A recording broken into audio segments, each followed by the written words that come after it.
عشان كده انا بقول تعالوا معي عشان نشوف الموضوع من ارض الواقع، ونشوف وحيد سيف هيقول ايه.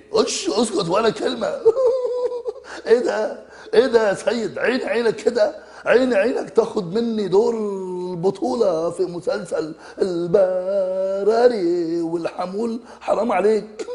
ده انت اللي حرام عليك، هغنيها حرام عليك. مالك في ايه؟ ده المخرج اول ما بص في وشي قال لي وشك سمرت بعيد عنك، عشان كده خلاص ما قلنا خلاص هغنيها لك. مالك في ايه؟ ما تصلي على النبي، ما تصلي على النبي وتماشى انت ماشي. خلاص يا سيدي ما حصل اي حاجه، ما تقول حاجه، ما تكون عندنا محضر خير يا استاذ محمد يا نجم. الله، مالكوا في ايه؟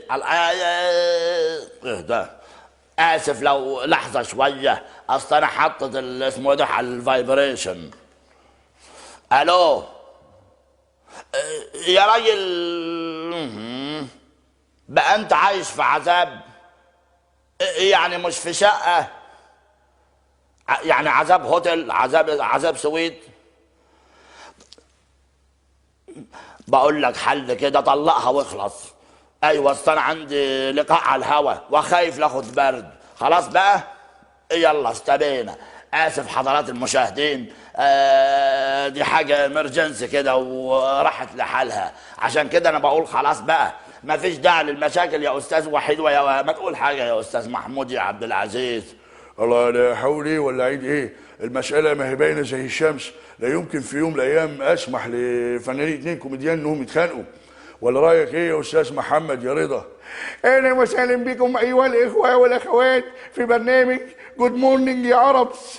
عشان كده بقول إيه، ما تقول صلى على النبي كده وما فيش داعي للخلافات، وأبوك الشقة مات. ولا رأيك إيه يا أستاذنا جميل يا راتب؟ أنا لا يمكن في يوم من الأيام أسمح بالمهزلة دي إنها تستمر. إزاي تبقوا فنانين كوميديان وتتخانقوا؟ ولا رأيك إيه يا ست نعيمة يا صغير؟ ربنا يجزيك يا شوشو. شوشو مين؟ الشيطان يا حبيب قلبي، ما هو اللي وزكم وخلاكم تعملوا العمله المنيله ب60 نيله دي. الله، ده انتوا المفروض بتضحكوا الناس. ازاي تكونوا تضحكوا الناس وانتوا كلكم هم وغم ومشاكل؟ ده المشاكل اللي بتحصل بينكم فشر انها تحصل بين راجل وست. الله، ما خلاص أنا كنت عايزك عون هتطلعي فرعون. مالك يا استاذ وحيد؟ ما خليتنا خلاص ما نسواش بصله، خليتنا بساغ النفر، فرجه بساغ النفر. الله، وانا مالي؟ مش انت اللي عللتها؟ خلاص. رايك ايه يا استاذ ناصر يا قصبي؟ ده انت عسل والله بشخصيه فؤاد، ولا اسمه ايه ده؟